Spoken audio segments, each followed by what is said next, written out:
दोस्तों, समय बदलता है पर मनुष्य की फितरत नहीं बदलती है।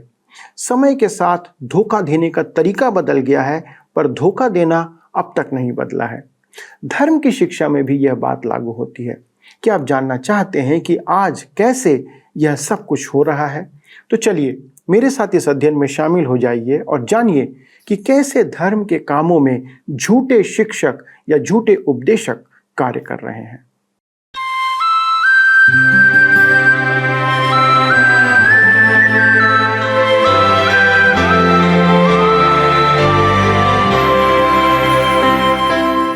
प्रिय मित्रों, आप सभी को परमेश्वर पिता और प्रभु यीशु मसीह में अनुग्रह और शांति बहुतायत से प्राप्त होती रहे। मसीह यीशु में एक बार फिर से आप सभी को प्रेम भरा नमस्कार और सत्यवचन बाइबल अध्ययन के एक और अंक में आपका स्वागत है। मित्रों, आपके लिए हम निरंतर प्रार्थना करते हैं और यह अपेक्षा करते हैं कि आप अपने प्रार्थना निवेदन और विषय हमें भेजते रहें। साथ ही यदि आप किसी विषय पर अधिक गहराई से जानकारी प्राप्त करना चाहते हैं तो आप हमारे परामर्शदाता के दिए गए फ़ोन नंबर पर संपर्क कर सकते हैं, जिसका हमें बेसब्री से इंतज़ार रहता है।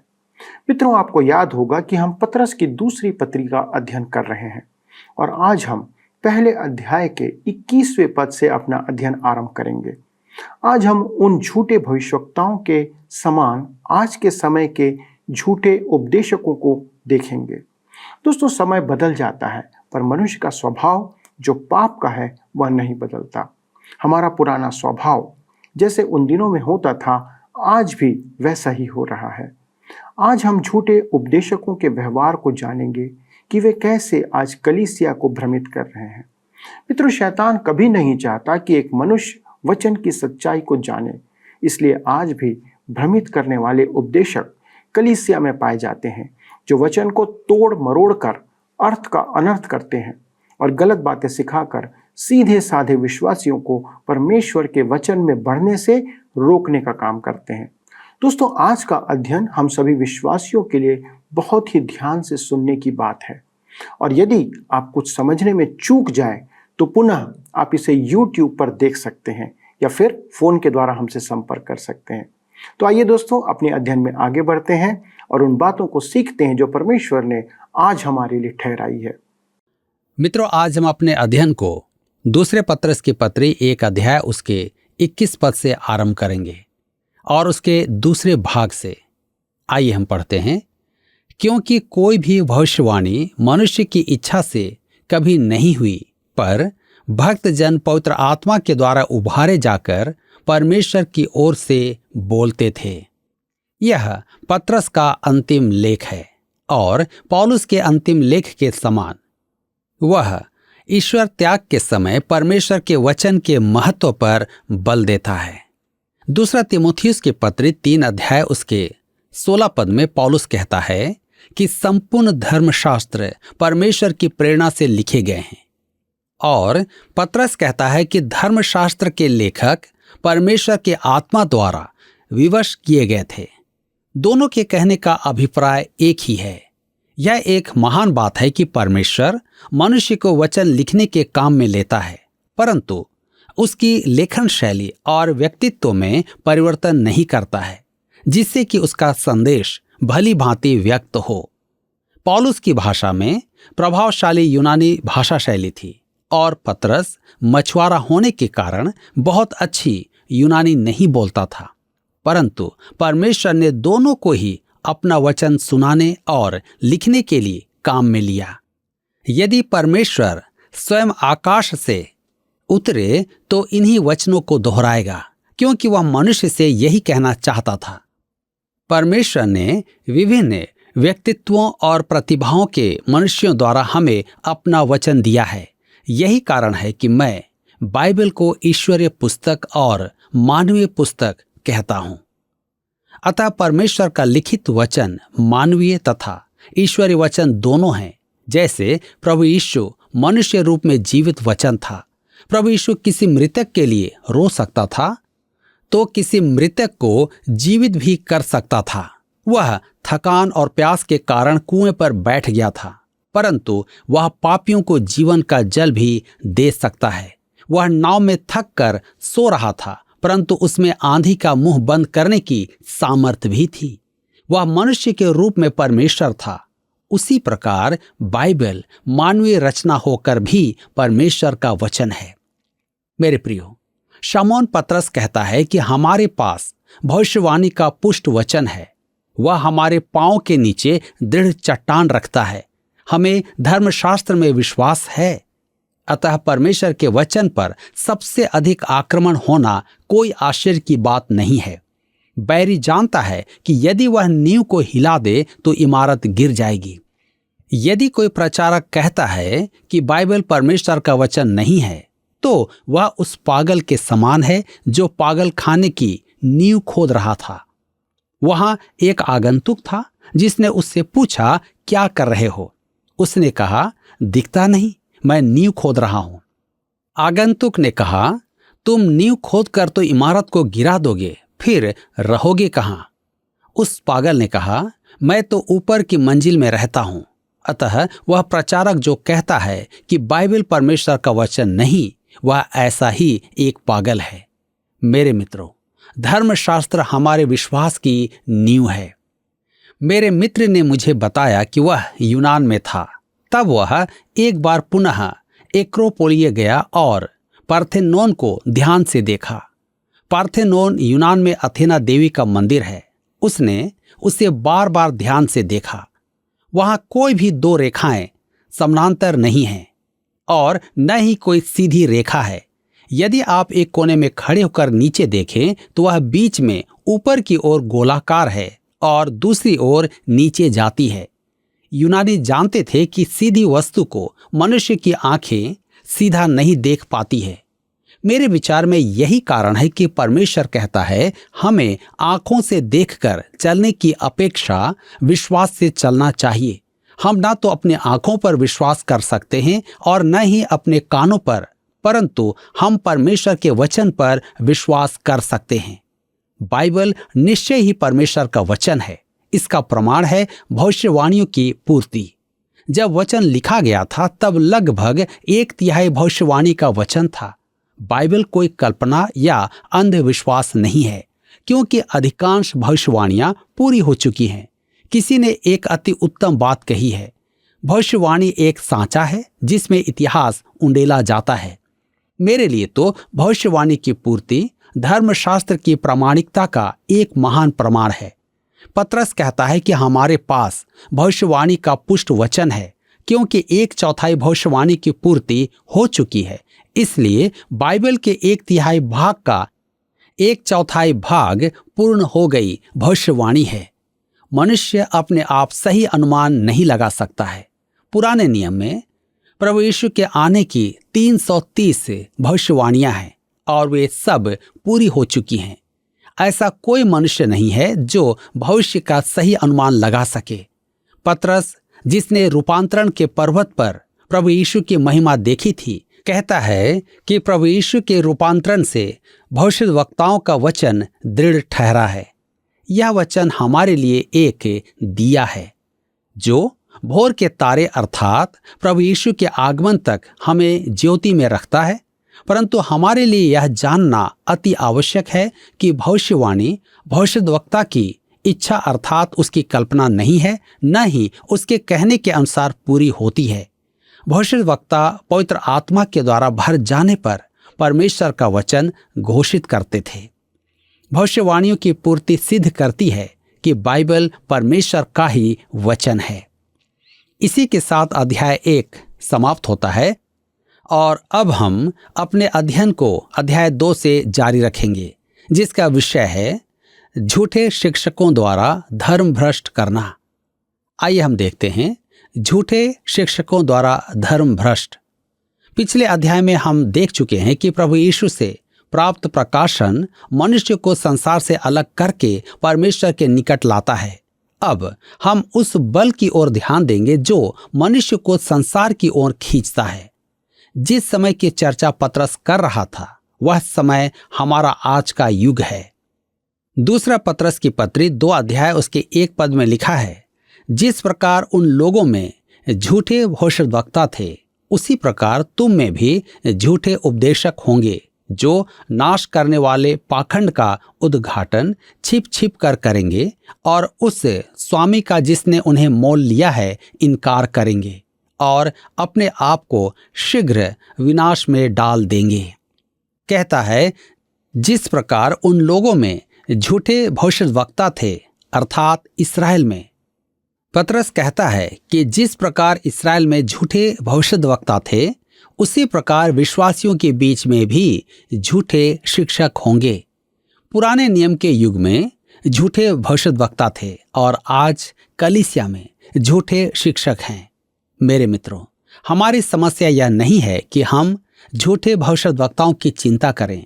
आज जो भी मनुष्य भविष्यवाणी करेगा वह झूठा सिद्ध होगा, इसमें कोई शक नहीं है। किसी ने द्वितीय महायुद्ध के समय भविष्यवाणी की थी कि 15 सितंबर 1943 को संसार का अंत हो जाएगा।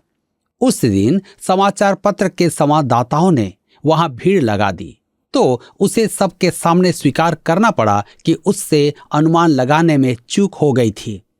उसने कहा 15 सितंबर 1943 की अपेक्षा वह तिथि 15 सितंबर 1944 है। वहां के पादरी लोग चिंतित होकर प्रार्थना सभाएं करने लगे।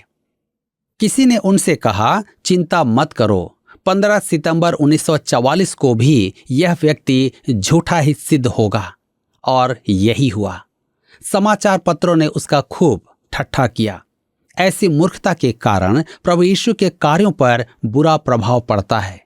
वह व्यक्ति वहां से चला गया और कोई नहीं जानता कि वह कहां गया है। मेरे कहने का तात्पर्य यह है कि हमें झूठे भविष्यद्वक्ताओं की नहीं, झूठे शिक्षकों की अधिक चिंता करना है। मैं आपसे आग्रह करता हूं कि आप मेरी शिक्षाओं की भी परमेश्वर के वचन से तुलना करें। मुझे एक शिक्षक ने बताया कि जब कोई उसकी शिक्षा पर आपत्ति उठाता है तो वह मेरी शिक्षा का संदर्भ देता है। मेरे मित्रों, ऐसा नहीं करना चाहिए। हमें परमेश्वर के वचन का सहारा लेना चाहिए जो परिपक्व है। मुझे अचंभा होता है कि हम कितनी आसानी से मनुष्यों की शिक्षा से बहक जाते हैं। कुछ धार्मिक पंथों के विशाल मुख्यालयों को देखें। मनुष्य पतरस की चेतावनी पर ध्यान दिए बिना इन लोगों को आर्थिक सहयोग प्रदान कर रहे हैं। हम मूर्ख बन रहे हैं। पतरस कहता है, झूठे शिक्षकों से सावधान। मेरे मित्रों, अध्याय 1 के अध्ययन में हमने देखा था कि पुराने नियम के भविष्यद्वक्ता 100% सही भविष्यवाणी करते थे, परंतु पतरस कहता है कि उस समय भी झूठे भविष्यद्वक्ता थे, जिसका एक उदाहरण पहला राजाओं की पुस्तक अध्याय 22 में दिया गया है। जब आहाब और यहोशापात युद्ध में जाने के लिए परमेश्वर की इच्छा जानने का प्रयास कर रहे थे, उस समय आहाब के भविष्यद्वक्ता झूठी भविष्यवाणी कर रहे थे, परंतु यहोशापात को उन पर विश्वास नहीं हुआ। अतः उसने परमेश्वर के भविष्यद्वक्ता की खोज की। आहाब ने कहा, हाँ है तो, परंतु मैंने उसे बंदी गृह में रखा हुआ है, क्योंकि वह मेरे लिए कभी भी भला वचन नहीं कहता है। आज कलीसिया को शुद्ध वचन सुनाने वाला प्रचारक पसंद नहीं किए जाते हैं। जो प्रचारक मीठी मीठी बातें करके लोगों का मन बहलाता है, वही अच्छा प्रचारक माना जाता है। यही कारण था कि आहाब मिकायाह को पसंद नहीं करता था। मिकायाह आहाब को सत्य वचन सुनाता था। जब मिकायाह को लाया गया, तब उसने आहाब से स्पष्ट कहा कि वह युद्ध में मारा जाएगा। आहाब ने यहोशापात से कहा, क्या मैंने तुझसे न कहा था कि वह मेरे विषय कल्याण की नहीं, हानि ही की भविष्यवाणी करेगा? दुर्भाग्य की बात है कि आहाब ने मिकायाह के वचनों पर ध्यान नहीं दिया और वह युद्ध में मारा गया। मिकायाह परमेश्वर का सच्चा भविष्यवक्ता था, परंतु उस युग में अनेक झूठे भविष्यद्वक्ता भी थे। इसलिए आगे कहता है, उसी प्रकार तुम में भी झूठे उपदेशक होंगे। डॉक्टर मर्विन आर विंसेंट कहते हैं कि झूठे शिक्षक शब्द केवल नए नियम में आया है। हम पहले कह चुके हैं कि झूठे शिक्षक कलीसिया के लिए संकट हैं। मेरा विश्वास कीजिए, वे खतरनाक हैं। झूठा शिक्षक कौन है? झूठा शिक्षक वह है जो सत्य को जानते हुए भी किसी बुरे उद्देश्य से झूठ कहता है, वह या तो स्वार्थ सिद्ध करने के लिए, या श्रोताओं को प्रसन्न करने के लिए, या पैसे कमाने के लिए झूठी शिक्षा देता है।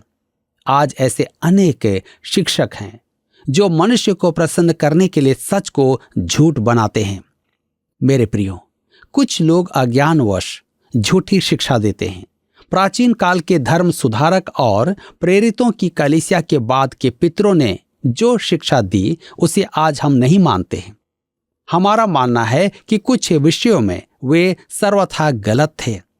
वे झूठे शिक्षक नहीं थे, उनकी अपनी समझ में वे सत्य वचन की शिक्षा दे रहे थे। ये लोग झूठे शिक्षकों के वर्ग में नहीं आते हैं।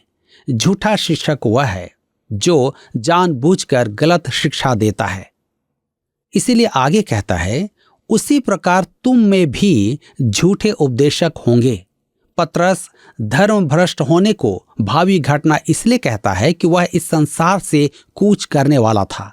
यहूदा भी अपनी पत्री में झूठे शिक्षकों के प्रवेश की चर्चा करता है। यहूदा और दूसरा पतरस में समानता होने के कारण कुछ लोगों का विचार है कि उन्होंने एक दूसरे की नकल की है। मैं इस बात को एक भिन्न परिप्रेक्ष्य में देखता हूं। परमेश्वर जब किसी बात को महत्व देता है तो वह उसे 2 बार कहता है। यीशु मसीह कहते थे, मैं तुमसे सच सच कहता हूं। यीशु के लिए तो एक ही बार सच कहता हूं कहना बहुत था, परंतु यदि यीशु कहते हैं मैं तुमसे सच सच कहता हूं, तो इसका अर्थ है सब कुछ छोड़कर ध्यान से सुनो। अतः यह अत्यधिक महत्वपूर्ण है कि हम इस पर ध्यान दें। यहूदा के समय तो झूठे शिक्षक कलीसिया में प्रवेश कर चुके थे और आज तक कलीसिया में हैं।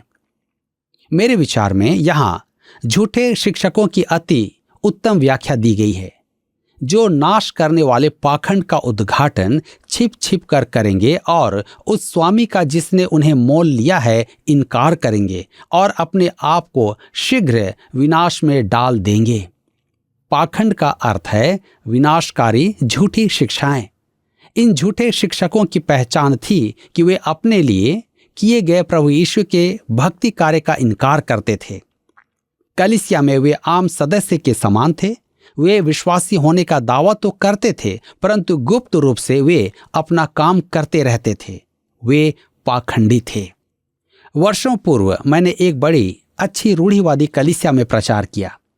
उन्हें एक पादरी की आवश्यकता थी, अतः उन्होंने एक पादरी बुलाया और उससे पूछा कि क्या वह धर्मशास्त्र में विश्वास करता है और मानता है कि वह परमेश्वर प्रेरित वचन है। उसने उनके प्रत्येक प्रश्न का हाँ में उत्तर दिया। लगभग 2 वर्ष बाद जब मैं उस शहर में फिर गया तो मुझे पता चला कि वह कलीसिया टूट गई है और वहां के सदस्य अन्य कलीसियाओं के साथ आराधना कर रहे थे। कुछ मृदुभाषी सदस्यों ने मुझे बताया कि वह अपनी व्याख्या में सर्वथा चूक कर रहा था। कुछ ने कहा उसने हमसे झूठ बोला था, उसने ठीक ऐसा ही किया था। वह पाखंडी था। वह विश्वास कुछ और करता था और प्रचार कुछ और करता था। झूठे शिक्षकों की बातों में कुछ सच्चाई भी होती है। मैंने एक भी ऐसा पंथ नहीं देखा जिसमें कुछ न कुछ सत्य ना हो। इसी कारण वे बहुत ही अधिक हानिकारक हो जाते हैं, पूर्ण रूपेण चूक करने से भी 10,000 गुना अधिक। वे कुछ बातों को सत्य स्वीकार करते हैं। मत्ती रचित सुसमाचार 7 अध्याय उसके 15 पद में प्रभु यीशु कहता है, झूठे भविष्यद्वक्ताओं से सावधान रहो, जो भेड़ों के वेश में तुम्हारे पास आते हैं, परंतु अंदर में फाड़ खाने वाले भेड़िए हैं। प्रेरितों के काम 20 उसके 29 पद में पौलुस इफिसुस की कलीसिया को सतर्क करता है, मैं जानता हूं कि मेरे जाने के बाद फाड़ने वाले भेड़िए तुम में आएंगे, जो झुंड को न छोड़ेंगे। भेड़ की खाल में ये भेड़िए झुंड को पूरी तरह फाड़ खाएंगे और उन्हें तीतर बीतर कर देंगे।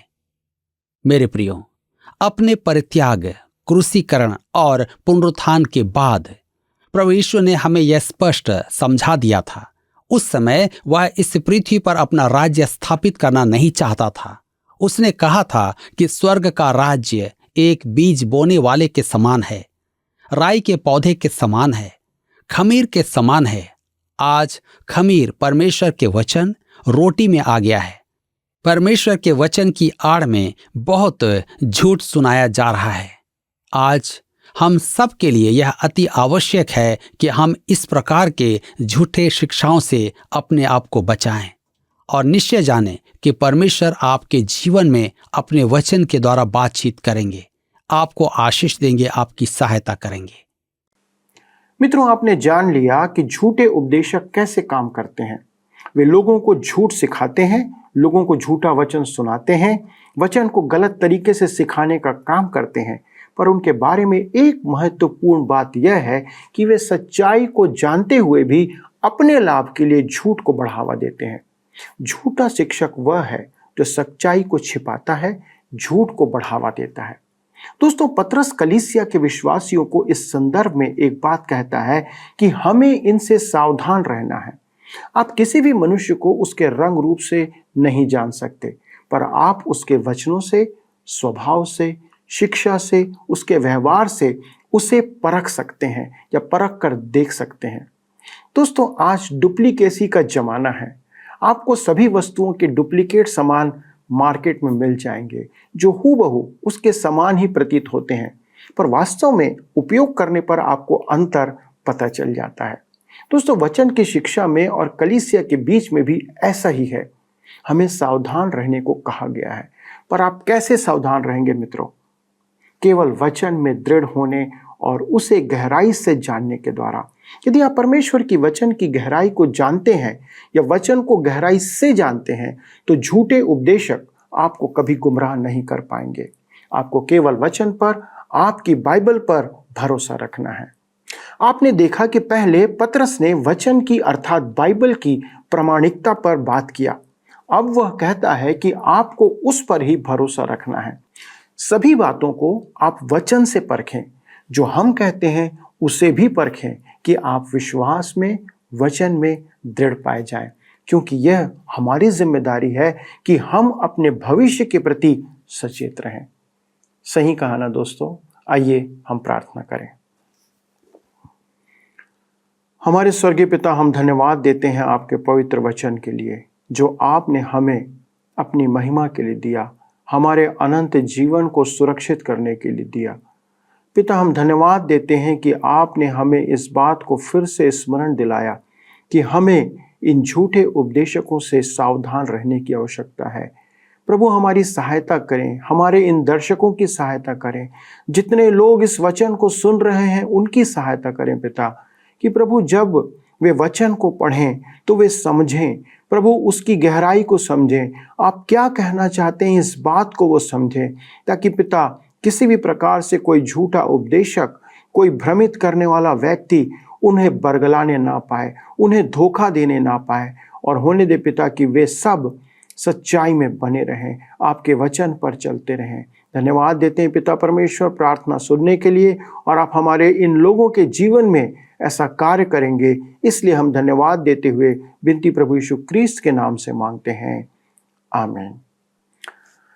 प्रिय मित्रों, ये विषय बहुत ही कठिन है, कई बार हमें भ्रमित भी करता है, परंतु हम आपके साथ उपलब्ध हैं। झूठे भविष्यवक्ता, झूठे उपदेशक के संदर्भ में यदि आप कोई भी जानकारी चाहते हैं, हम आपकी सहायता करने को तैयार हैं। बस आप हमारे इस फोन नंबर पर हमसे संपर्क करें और हमारे काउंसलर आपके लिए परामर्श देने को तैयार हैं। अगले प्रसारण में इस अध्ययन को आगे बढ़ाएंगे। तब तक वचन में बने रहें, वचन को पढ़ते रहें और वचन को या उसके अनुसार चलते रहें। प्रभु आपको आशीष दे। आइए अब हम प्रश्न को देखें। पिछले प्रश्न का उत्तर है बी, कलीसिया का।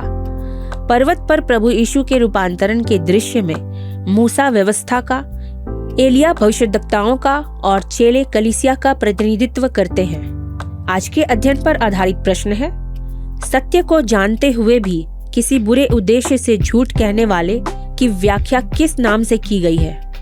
ए, झूठे नबी, बी, ख्रिस्त विरोधी, सी, झूठा प्रचारक, डी, झूठे उपदेशक या शिक्षक। मित्रों, इस प्रश्न का उत्तर हमें कल सुबह 6 बजे से पहले विकल्प A, B, C या D के साथ अपना नाम, पता, स्थान के साथ 9651433397 पर SMS या WhatsApp करें। क्या आपको यह कार्यक्रम पसंद आया? अभी हमें एक मिस कॉल करें और आप अगले विजेता हो सकते हैं।